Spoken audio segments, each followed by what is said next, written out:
You are listening to the Be a Better Lawyer podcast with Dina Cataldo, episode 110. So how do high-achieving lawyers break through generations of being taught that we have to grind ourselves into the ground to get results for clients, build a successful business, and create a life we love? While law schools are busy teaching the rule of law, they're slacking on teaching us how to be a better human to create for ourselves the success we thought we'd achieve after law school. This podcast bridges the gap between law school and life. Hello, my friends. How are you doing today? Today, we're going to totally switch things up because we have been talking about some very heavy topics on the podcast recently.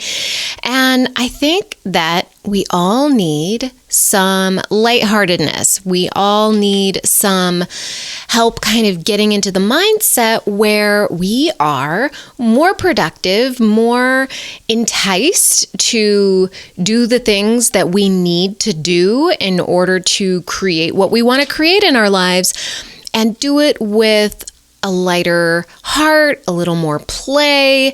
I know that I am being called to incorporate more play into my day. I've been talking to my coach about how I can incorporate this more when I am coaching, when I am creating things, when I am making time for myself. So I want to bring to you some of what I have been cultivating, some of what I have been thinking about when it comes to making more play in our day. And I'm going to tell you why it is so important, and maybe not for the reasons that you think.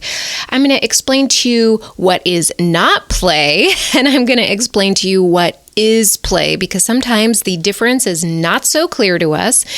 And I'm going to talk to you about how you can practically implement some easy things that are not going to take too much of your time, and they are things that are going to have a lasting impact. So stick with me through this whole podcast, because we are really going to get into something that we don't think about a whole lot, especially as lawyers, because we are so driven and we have so much that we want to accomplish. And maybe we've been thinking about some of the social issues that have been coming up for us. And maybe we've been thinking about some of the impact of COVID on how we're working and our family and all of that. So I want you to have something to inspire you to begin creating something a little more a little different, a little more intriguing for your day, something that's really going to incorporate that play. So I'm actually mixing it up a little bit today. I'm standing up while I'm recording my podcast, and that is something that I wanted to do because I know that I'm more vibrant, I'm more myself when I'm standing up, and I'm, able to move my arms freely, and I'm able to talk to you.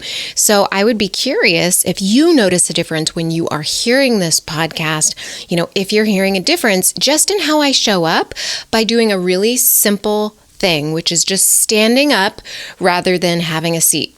And we're going to talk a little bit about how the physiology of our body completely changes our brain waves and how we can use that to change how we are thinking and change all of, maybe we get into a really serious driven mode and we get bogged down in anxiety and overwhelm when we keep working, and how you can use that change in physiology to change things up and get your brain reset.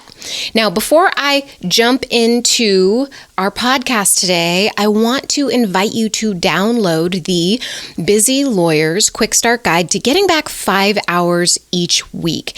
So if you go to dinacataldo.com/busy lawyer, you can download it. And it has some new things in it. If you've downloaded it months ago, I encourage you to go back and download it again because I have updated it. So dinacataldo.com/busy lawyer. I walk you through 7 steps that you can begin implementing and begin shifting your day, shifting how you think about time so that you can begin creating more time in your week to do what is most important to you. So go ahead and download that and then come back to the podcast. All right. So why is it that we don't play? Why don't we consciously think about play? And the reason I wanted to do this podcast is because so many of the lawyers that I talk to, so many of the lawyers that I coach, when I ask them to rate like the way that they've integrated play into their life, what do they think on a scale from 0 to 10, what they think that is, it's usually really low. It's anywhere from 0 to 3. So I want you to answer that question for yourself. If you had to think about it, and you do right now, if you're thinking about how play shows up in your life, where you incorporate it in your life, on a scale from 0 to 10, 0 being none at all, 10 being you can't even think of another way you could have more fun, you're just always having a good time, then I want you to rate it. Like, where on that scale are you from 0 to 10? And then keep that number in mind, because I'm going to come back to it. So why is it so important to play? Now, one of the most obvious reasons is that because it lowers our stress levels, right? Like, we can be in an incredibly intense profession, one in which we have people's lives at stakes oftentimes, and it is important for us to be in the best state for them. And so we ignore our own needs and we put all of our energy into performing as a lawyer, performing at our best for our clients or for the victims that we're trying to help in our cases. So I want you to recognize that, yes, play is important to reduce stress, but even more than that is something that people don't think about. And that is that play makes us more creative, which means we can think better about the problems that we need to solve when we're dealing with cases.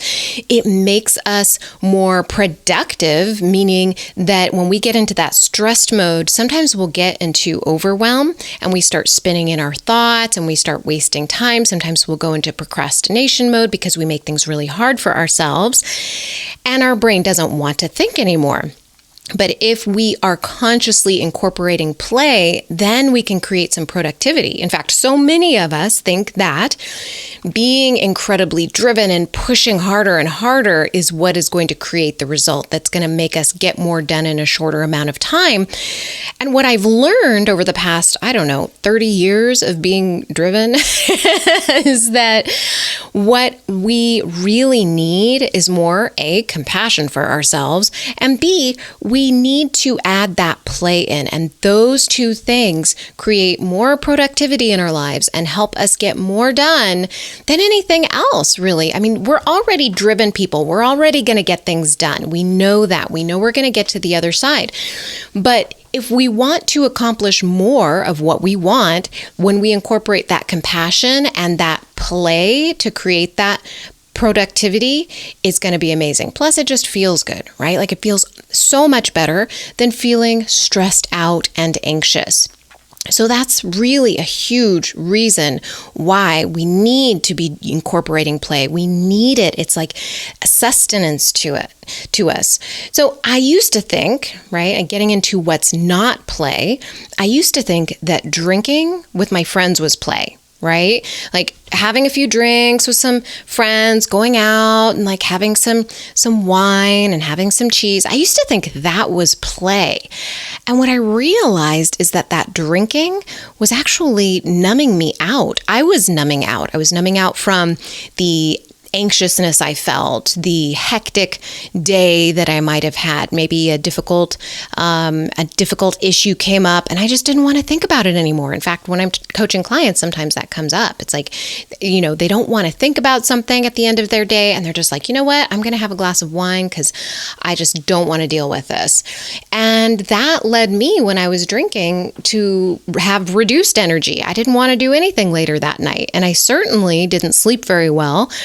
And the next day, I wasn't as productive because I wasn't feeling myself. I didn't have the sleep that I needed. And, the way that my body metabolized alcohol was simply not the same as it was when I was 21. So I want you to recognize that drinking is not play. Some other things that aren't play, snacking. I mean, Don't you think that snacking is play, right? Like, hey, I'm just going to grab a quick snack. I love food. Like, don't get me wrong. I love food, but it is not play. It's another way of numbing out. It's another way of not kind of changing the physiology in the way that is going to make you more productive and more creative. It is going to weigh you down, literally weigh you down. Another thing that is not play, shopping online. I mean, who knew, right? Isn't it so much fun going online and like just checking everything out and buying things? Sure. That is not play. That is not rejuvenating you. In fact, most of the time when I go online, whether it's scrolling on my phone, social media, checking email, I consider that a quote unquote break, but that is not play. That is not rejuvenating me. And if anything, I am going to be drained. So first thing in the morning, I do my best not to check my email, not to scroll social media, because I don't want to be consuming first thing in the morning. I don't want to have more things in my brain. What I want to do is cultivate what is already there and use that time in the morning to be creative, because that is my most creative time. And if I weigh myself down with other people's thoughts, other people's priorities, then I am not going to be able to produce what I want to produce. So that's something to keep in mind. Those things are not play. Okay, so now I want to go back to that very first question that I asked you. On that scale from 0 to 10, where do you rate your play? What is that number for you? And I want you to ask yourself, if it's not a 10, which I am guessing it is not a 10, what would you have to do? What would you have to incorporate into your life to make that number a 10? I mean, think about it. What would you have to do? Would you need to take more time for yourself? To do what? What would you want to do? What calls to you? What relationships do you want to cultivate? What relationship with yourself do you want to cultivate? Ask yourself these questions, because as you do that, you're going to start brainstorming. And I'm going to give you some ideas right now too, but I want you to think for yourself, like, what really calls to you? Because only you know what feels like play to you. It's going to be maybe very different than what I consider play.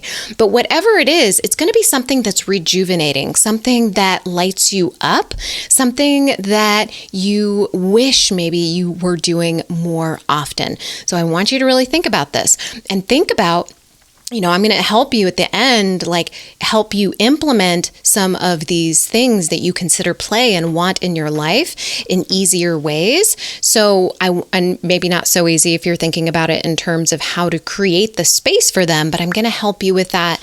And you'll have resources like the Busy Lawyer Start Guide, which will give you a jump start into getting that time so you can create that play. Okay. So all right, my brainstorm.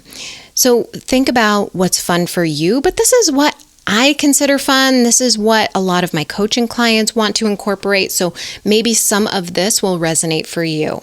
So first thing, something that's really fun for me, playing the guitar.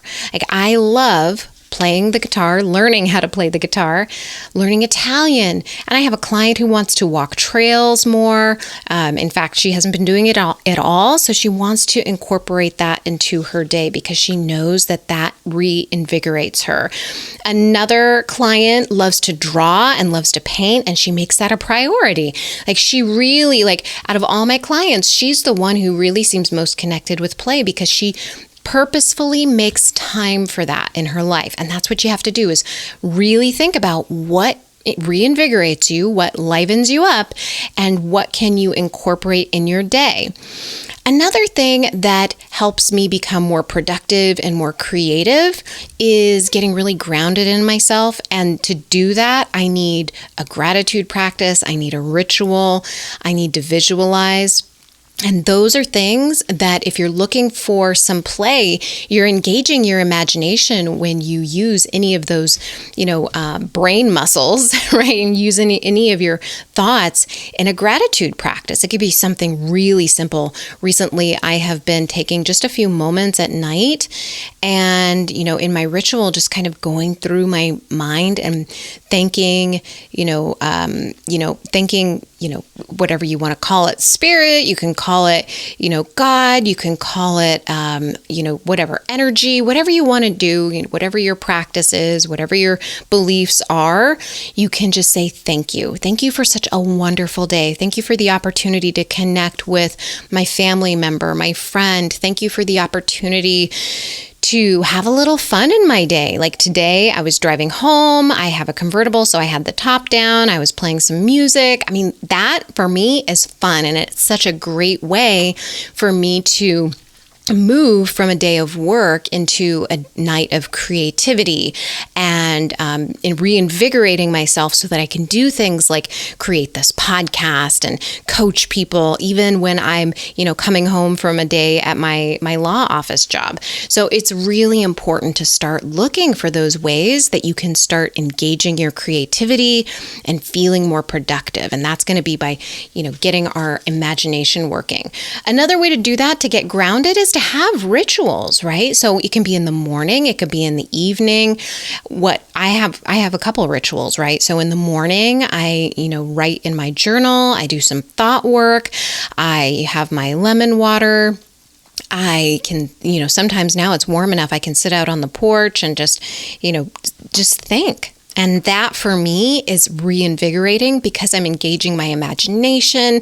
I'm engaging with my brain in a way that is not typical, because it's not like that driving force. There's no anxiousness behind it. There's no push behind it.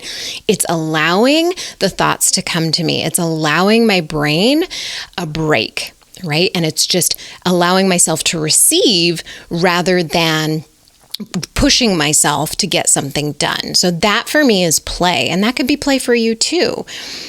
Visualizing, like I like to sit and I visualize what it is I want. I imagine already having what I want and start engaging with the thoughts that will help me create it and really feeling those in my body. That's another way to get grounded in your body. And you can use that as play. I consider that play because it allows me to feel, first of all, it feels amazing. Second of all, it helps me be very productive and it helps me engage my imagination. And anything that engages my imagination is play. That's how I look at it. And when I am working, like I really need to get stuff done, I find ways to incorporate a little bit of play, right? So now that we've been home for part of, for a while now with COVID, and now I'm going to the office and sometimes I'm working at home, I like to do things like work on the porch. Maybe I'll write on the porch, or I'll stop and I'll have a little dance party. Like right before I did this podcast, I went through my Spotify and I have a couple lists that are fun songs, right? I just pick out some fun songs. I played a few, kind of like did a little dance party, shook things out a little bit because I wanted to approach a podcast about play with a little more play in my body. So that is something that you can do, is just take that little break, a little dance break. And now that we're at home, it makes it a little bit easier to change the physiology of your body, which changes your brain chemistry. So emotions in our body are caused by a chemical reaction. And there's a thought that we have and it creates a chemical reaction that courses through our body.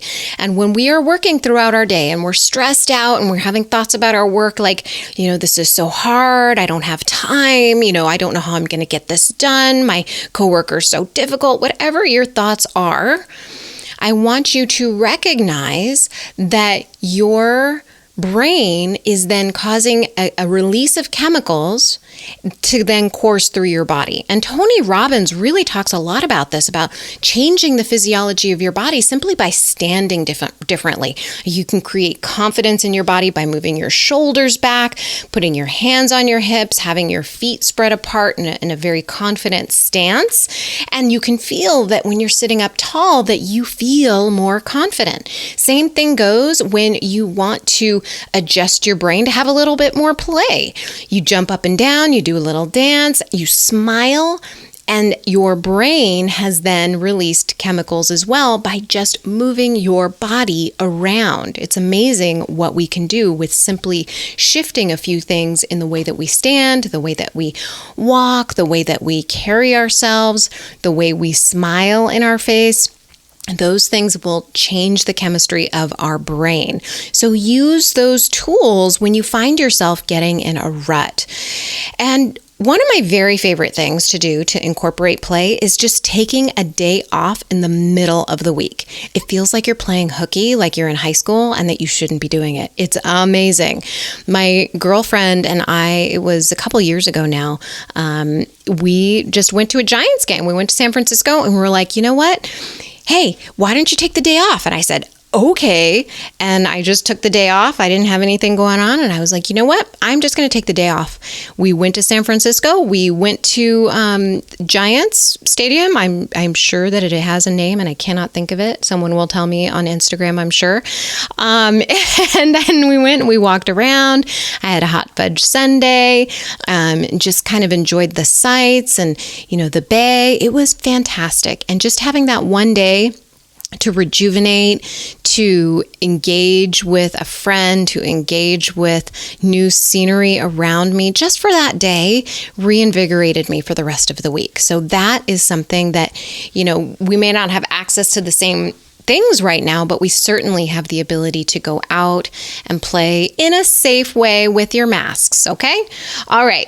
The other thing, one of the last things that I'm going to talk about here, in terms of brainstorming, some things that will add some play to your day, is something that I love and is so simple, because once you set it up, you don't even have to think about it really. Like it pops up out of nowhere, and it kind of makes your brain happy for just watching. So I love bird feeders. It's like my new favorite thing, okay? I had a backyard garden put in. It had it put in. My mom did it. I did a couple things, okay? But she did most of it. So anyway, she put up all the flowers that I wanted, which were all flowers that attract monarch butterflies. I'm really concerned about the environment, and one of the ways that I wanted to contribute was by adding more flowers and, like the butterfly weeds, all of that in my garden to attract monarch butterflies and to help them thrive. And I didn't really think about how pretty it would be, like just how amazing it would be for me just to kind of see the butterflies and the bees get attracted to these flowers. And that was kind of the first step to me going on this new bird feeding adventure that I'm really excited about. I had a hummingbird feeder that I love and I have out right now. And, every time I look outside and there's a little hummingbird by it, it makes my heart happy. And now I have decided to get a full-on bird seed holder, which I thought was a little excessive. I thought it was a little weird, right? Like only really old women have those things. And I know that's not true, because if I want one, it means that really hip and happening people want them, right?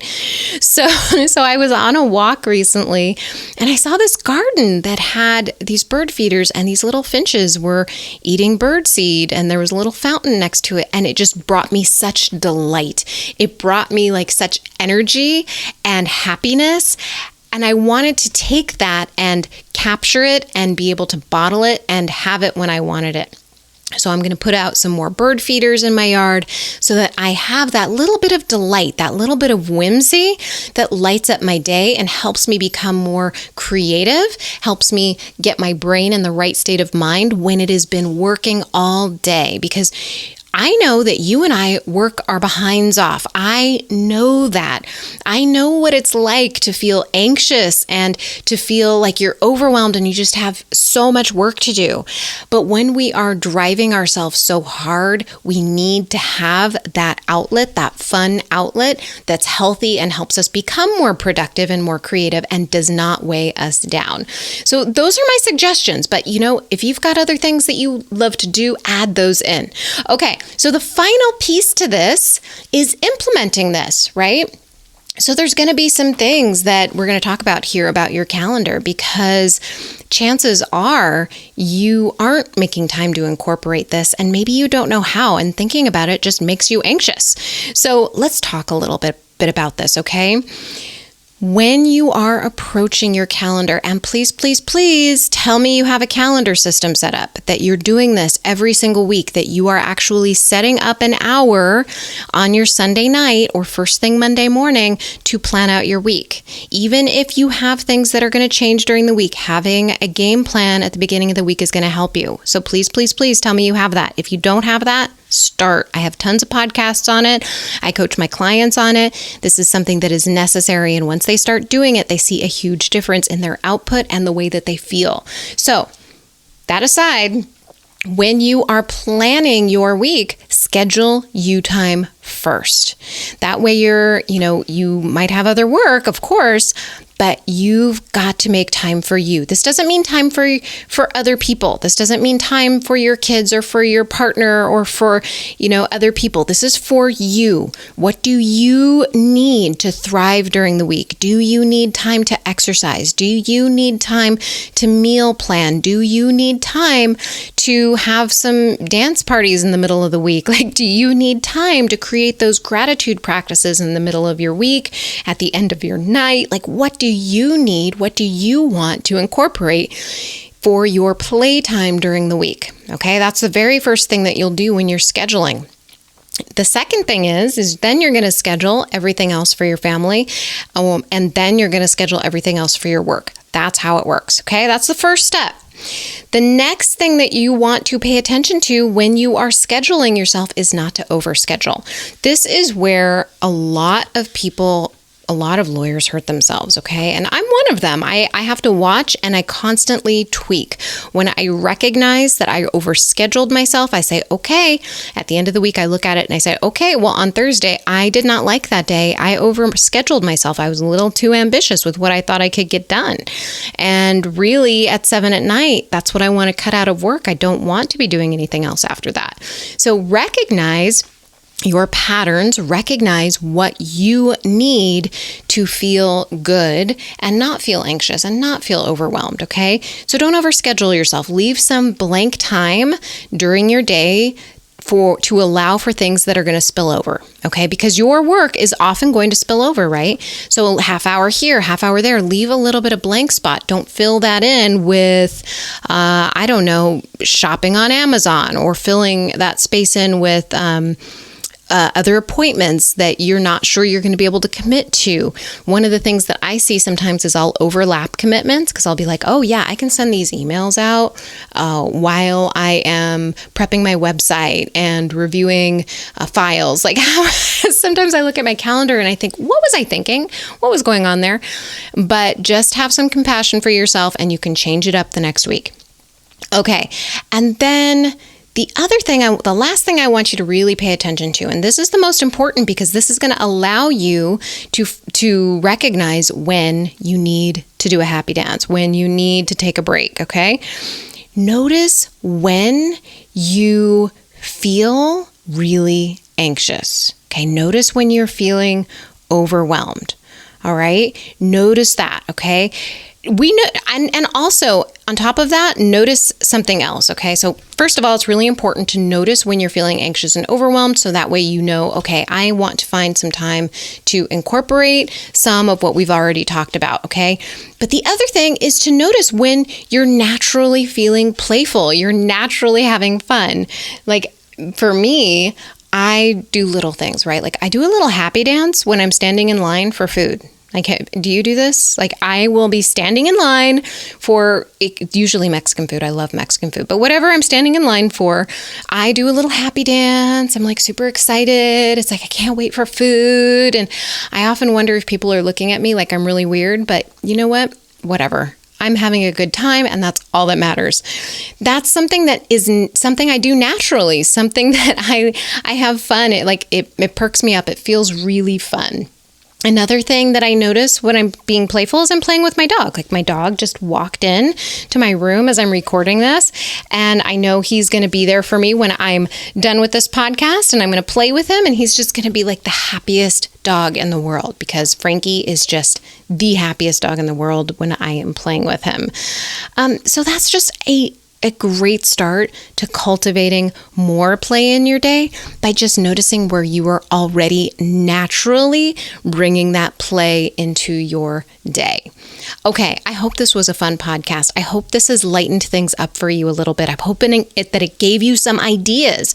Like, you'll have your own brainstorm. You do what you want to do, what really brings you alive to get more done in your day. Now, here's the other thing. And you know what? You can play just for the sake of playing, not because you're going to be more productive or more creative, but just because.